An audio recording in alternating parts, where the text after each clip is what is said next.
session today all about? So you would all agree that, hey, you know what, we humans have kind of evolved from monkeys. You all already know that. And now at this stage, we are like doing amazing things. We are exploring space. We are splitting atoms. We are building AI that is even smarter than us. All of these have been possible because of our brains. That's what you probably think. But more often than not, our brains kind of get fooled quite easily. Right? There are certain things that our brain is not good at identifying, and that's what today's session is all about. The thinking flaws of our brain. I'm going to show you some of the common thinking flaws and how you can actually avoid those things and become even better at critical thinking. Right? So here's the first poll. I think many of you have already seen that, which was around which of the below is the biggest threat to human life? Is it terrorists? Is it television, cows, coconuts? Can you all quickly give your options? Majority of you have picked up terrorism. Terrorism is the biggest threat to human life, and that's how we believe, right? But the actual answer is all of these except terrorism. Except terrorism are the biggest threat to human life. Many more people die because of televisions or cows or coconuts than terrorists in a given year, right? And you might be surprised, wait, what? How is this even happening, right? So the reality is that we evaluate a topic, we make up our assumptions about a topic, our judgment on a topic based on the first thing that comes to our mind. And the moment you saw this question, these options, the first thing that came to your mind probably was some big famous news about some terrorist attack and many people dying. Or some movies might have come to your picture where terrorists would have been shown causing a lot of havoc in the whole community. And because of that, you got really scared about terrorism and you picked the option of terrorism. But in reality, if you look for data, how many people actually die because of all of these options, you will figure out that, hey, all of these options have a higher number, way higher number, like 10, 20 times higher number of causing death compared to terrorism. And this thinking flaw that we have is called availability bias, which basically says that we create our judgment based on the first thought, the first thing that comes to our mind, right? And that's why it's called availability, because the available information to our brain is very small in number. And in that quick response that we want to give, we pick that small information that we have and then we make our judgment, right? Some of the examples how you could be using this, or you could be being a victim of this in your school life, would be that maybe, let's say, you are discussing things with your friends, right? All of us do that. All of us keep on discussing about new things that are coming up in news or WhatsApp, and you're talking about these ideas, and then you will make a judgment based on the small information that was available to you in the quick time that you had. So what can you do to avoid these judgments? One small thing could be that, hey, you know what, always hear an argument and ask for, hey, what is the evidence, what is the data behind what are you telling me? And then based on the data, try to make a judgment, make a informed decision based on that, not something that comes by quick thinking at the top of your mind. Does that make sense? The second question that I have for you is, during World War II, to avoid its planes from getting shot down by the enemy, the US decided to add protective armor to their planes. But the armor was heavy, so it could not be applied to any one. I mean, it can only be applied to only one area of the plane. To identify which area should they apply the armor to, the military studied the planes that were safely returning from the war. And in the below image, you can see the red dots that are there on the plane. Those red dots are where the planes were getting bullet holes. They were getting hit by the enemies, right?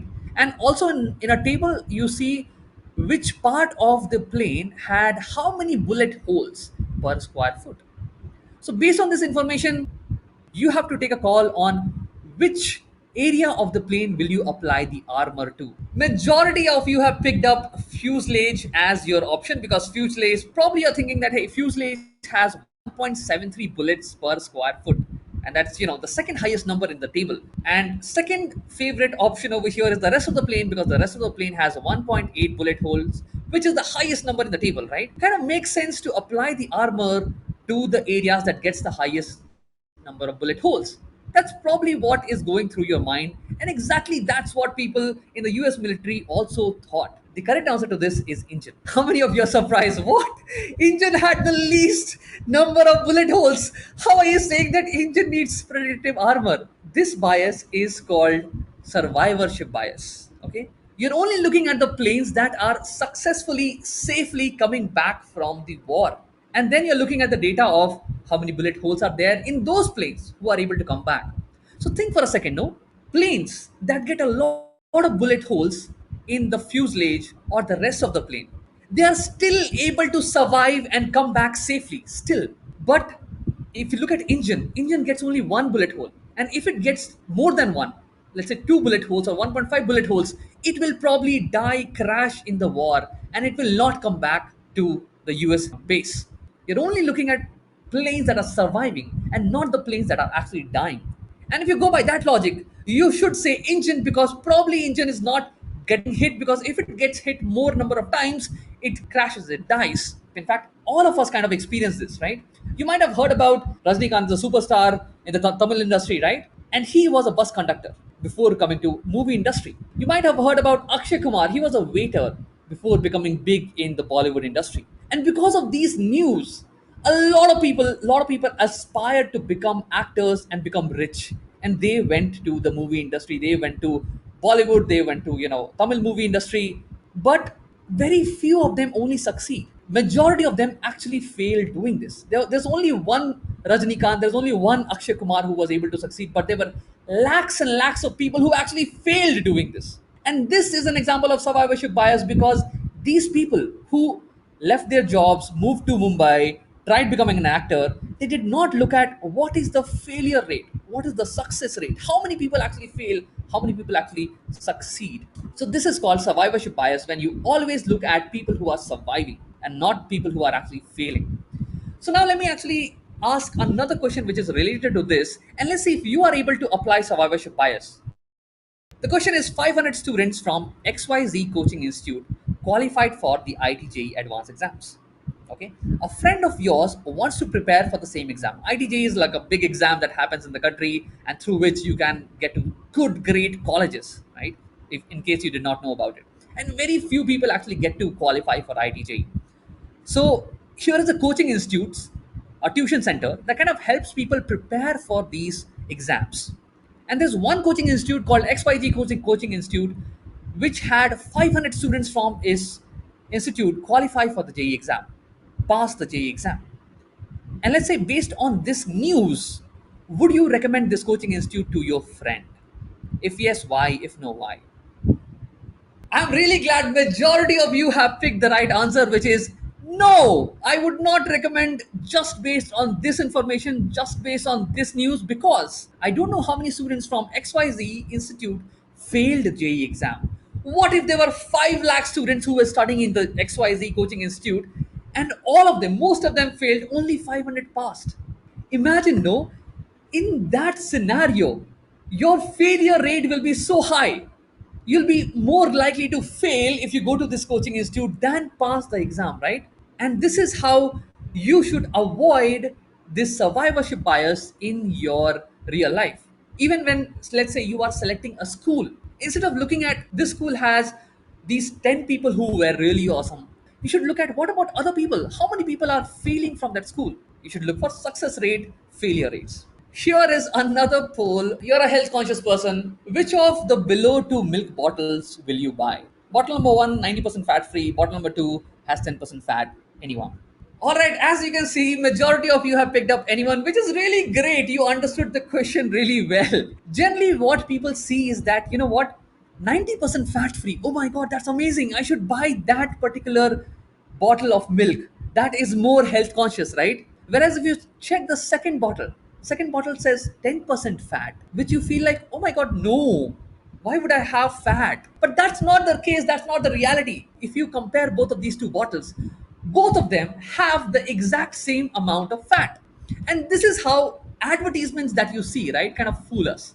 This is called framing effect. How you frame something kind of matters quite a lot, kind of matters how people perceive it. You might have heard about Dettol hand wash or Lifebuoy hand wash. They say that 99% kills 99% germs. Imagine if you are the ad company for Dettol and you say that, hey, we can't kill 1% of germs.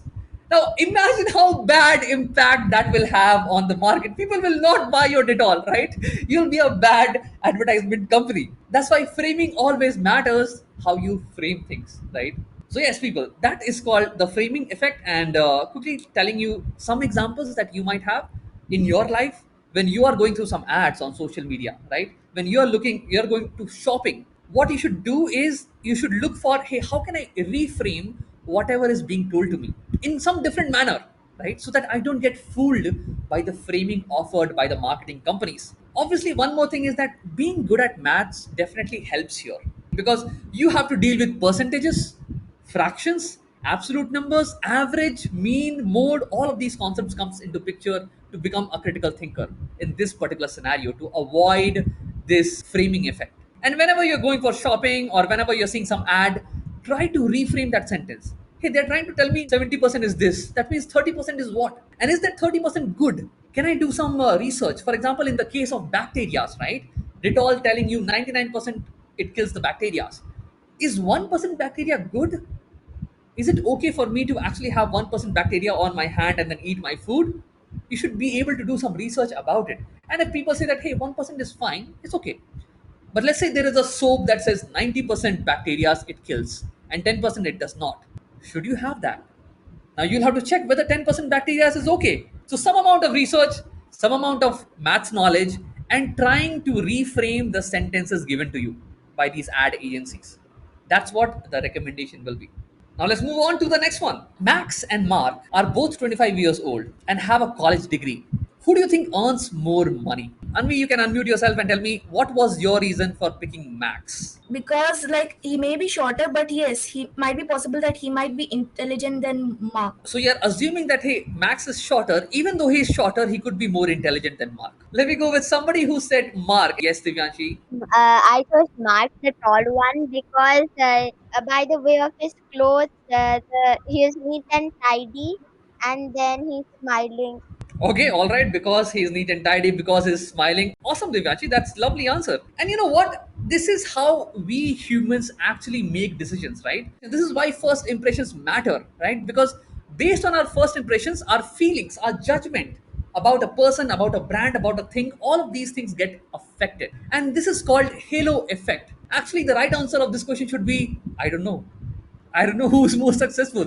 Based on their height, you can't say which person is going to be more successful. Based on their clothes, you can't say which person is going to be more successful. But our brain still does that. Why does our brain use first impressions even though they might be wrong? So the reason is that it makes things easier for the brain, right? Brain tries to use mental models to make decisions that are easy and fast.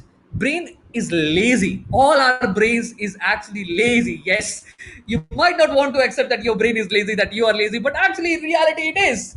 Okay, it wants to avoid any kind of hard work. How do you feel when you have to do like a lot of maths homework, complex calculation versus if you have to play with your friends? You enjoy playing with your friends because that's easy to do, but doing maths calculation is hard and therefore your brain kind of feels stressed out, right? So it uses these mental models to make taking decisions easier. For example, a mental model could be that snakes bite people and people die because of it, so whenever I see snake I should be scared, directly scared.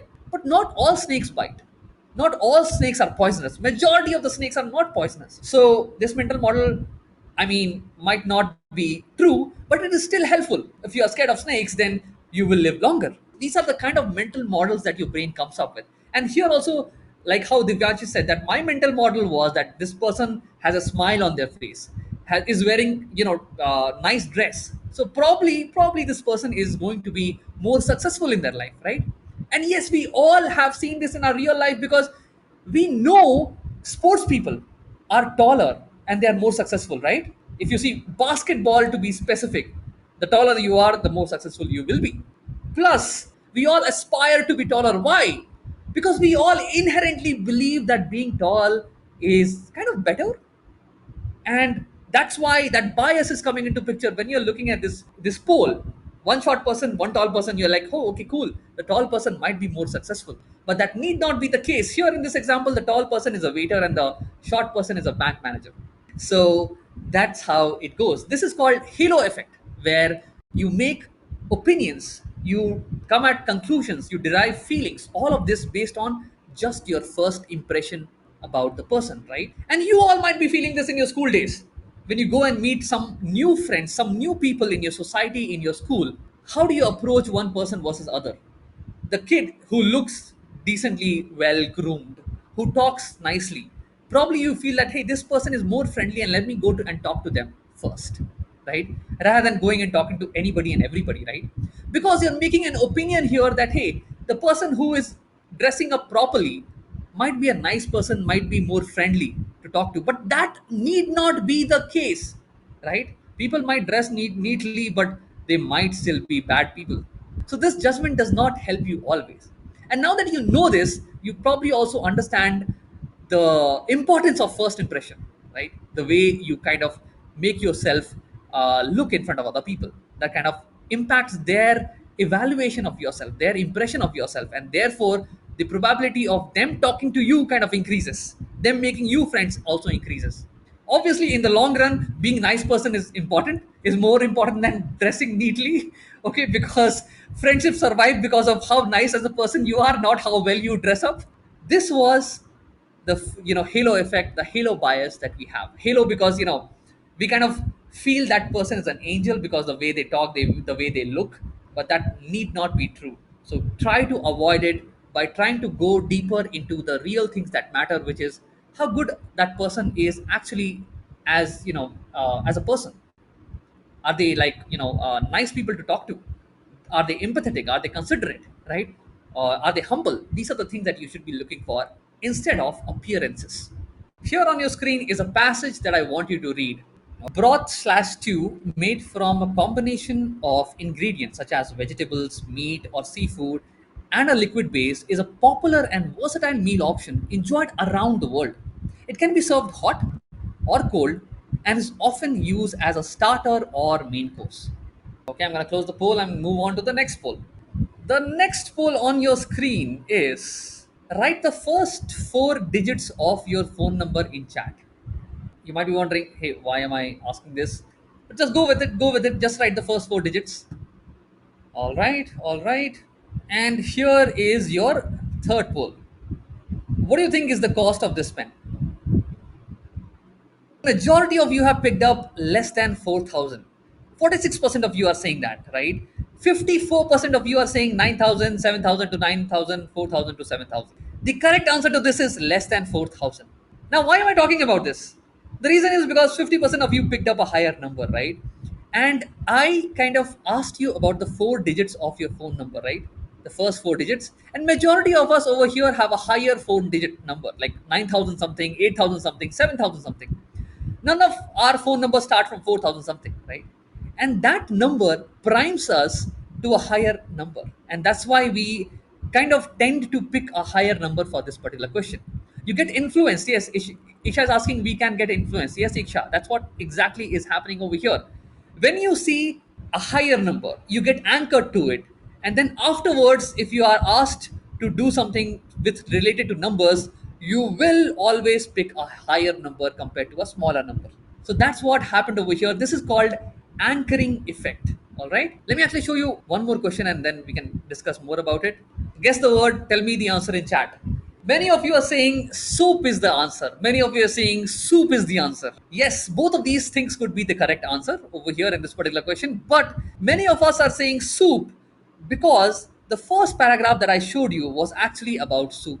That made you think about soup, right? And therefore, when I asked you the question to fill in the blank, you actually told me the answer of soup. So this goes into saying that, hey, you know what, your brain can give multiple answers, but it always gets biased. It gets anchored to one of the events that have happened before. Sometimes it could be a price related anchor, sometimes it could be a paragraph related anchor, and based on that anchor, you choose different answers. When you go to a shop, let's say, and you see that, hey, the cost of this game is 6,000 rupees slash cut 4,000 rupees, 2,000 rupees off, you feel good about yourself, right? Hey, I'm getting a discount, I'm getting a heavy discount. I'm not have to pay 6,000 rupees, I have to pay only 4,000 rupees, right? So that's what the shopkeeper is trying to do. They are trying to anchor you that, hey, this game is worth 6,000 rupees. It's really high, but I'm giving you for 4,000 rupees. I'm a good person, you should buy this. Yes, Swaroop is saying fake discounts. Yes, Swaroop. That's how it goes, right? Even if you go into a shop, right, and let's say you're buying I don't know, some utensils or something, and the actual cost of that utensil is, let's say, 100 rupees, but the shopkeeper will tell you that, hey, the cost of this is 500 rupees, okay? And then you're like, oh, what, 500 rupees? No, I what, this is too much, this is too much, can you reduce the price? And then shopkeeper will ask you, okay, how much are you willing to pay for this? You will reduce the price only by a small amount, by just 100 rupees. You'll say 400. And the shopkeeper will be happy because still he's making humongous profits, right? The actual price is 100 rupees. You're paying him 400 rupees. So in this scenario, you also feel good, he also feels good, but you're actually cheated. This is what anchoring is. You always anchor people to a higher cost, and then you can reduce it a little bit, and then you can sell it for them for a higher profit margin. How should you avoid this? First of all, don't go by the anchor that the shopkeeper is telling you. Don't go by the number. Forget about the number that the shopkeeper is telling you. Always do your research.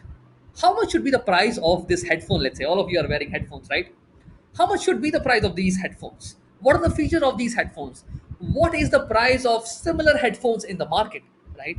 And then based on that information, you should come up with a number in mind, not based on what the shopkeeper is telling you. The shopkeeper will always anchor you to a very high amount and then give you a smaller discount and then still make a huge margin of profit. Okay, all right, does that make sense?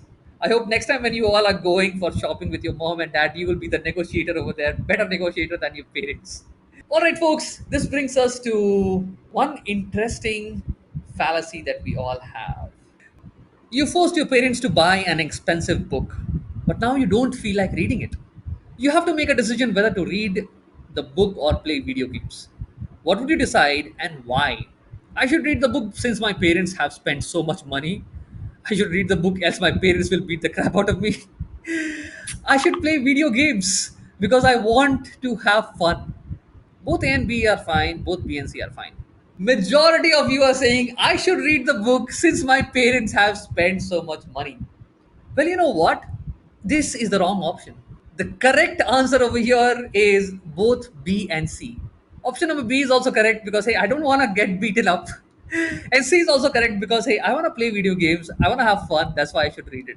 And many of you will be surprised, like, what? How? How is that even true? Let me explain you. This is called the sunk cost fallacy. Sunk cost. The cost is already sunk. It's already drowned, right? The option was you telling I should read the book because my parents spent so much money. But the money is already gone, no? By you reading the book, you can't recover the money, can you now? Whether you read the book or you don't read the book, the money is lost, right? So that's why this is a thinking mistake. I mean, you should still read the book, but for other reasons, for better reasons, not for the reasons of hey, recovering your money. Let me actually show you what I mean by this. So here is a decision tree. Okay, if I have to make a decision whether I should read the book or whether I should play video games, this is what I will think about. If I read the books, these are my outcomes. I'll become smart, I'll be able to impress my friends, my money will be gone, right? If you read the book, if you spend 1,000 rupees buying the book, even if you read the book, the 1,000 rupees is gone, right? It's not like you are getting 1,000 rupees back. So that money is gone, any which ways. If I play video games, I'll have fun. My parents will be angry, but my money will be gone. 1,000 rupees, which was spent on the book, that is anyway spent. If you are telling that I should read the book because my money is spent, it's called sunk cost fallacy because your money has already been spent. Does not matter what you decide to do, whether read the book or play the video game, your money is not coming back to you. So if you decide to read the book, you should decide it for the reasons of, hey, I want to become smart. That's why I should read the book. Or I want to impress my friends. That's why I should read the book. So now let me actually show you another poll and let's see if you are able to apply sunk cost fallacy over there. You are visiting the UK for a vacation. On a Sunday, you plan to visit the British Museum, National Park, and watch the new James Bond movie. You start the movie. Until the interval, you're pretty bored by the movie. Which of these below decisions is correct, rationally correct? I will finish the second half of the movie since I have already sat for like 1 hour. I will finish the second half of the movie as I heard that it is amazing. I will leave the hall and visit British Museum as that will be more interesting. Either A or B, either B or C. As you can see, majority of you have chosen B and C, which is the correct option. I'm really glad. Congratulations, folks. You are able to avoid sunk cost fallacy over here. Yes. The first option is the sunk cost fallacy. I will finish the second half of the movie since I have already sat for the first half. Now, here you are thinking that, hey, I've spent 1 hour, no? 1 hour will be waste if I don't finish the movie. Hey, that 1 hour time is already gone. You can't recover that 1 hour time. You can't get that 1 hour time of your life back. And that is why that particular way of deciding is wrong. I'm not saying you should not watch the movie, you should not complete the movie, but for the right reasons. Which was like, hey, I heard that the second part is better. That's why I will watch the movie. So always think about the reasons because of which you are, taking a decision, right? I'll give you some examples that you might have from your own life. For example, summer vacations are coming up and you might be enrolling for some vacation courses, summer camps, right? Now imagine after the first class, you think like, hey man, this is pretty boring. I don't know why I joined. Now, should you continue the summer classes by saying that, hey, my parents spent 6,000 rupees for this summer camp? I should at least complete that. No, you will be wasting even more time of your life by doing that. Your money is already gone. Your money can't be recovered by you doing more and more classes, right? So that's some cost fallacy, and that's how you can avoid it. So always, whenever you're making a decision, ask yourself, why are you making this decision? What is the reason? And if you know that reason is based on a cost that is sunk, that is gone, can't be recovered, then you should not make that decision, or at least not for that reason. So yes, these were some of the thinking fallacies, the thinking mistakes that our brain does. I hope you had a lot of fun, you enjoyed a lot, and you learned also a lot of things. And because of this, you're gonna be critically thinker, critically smarter going forward. All right.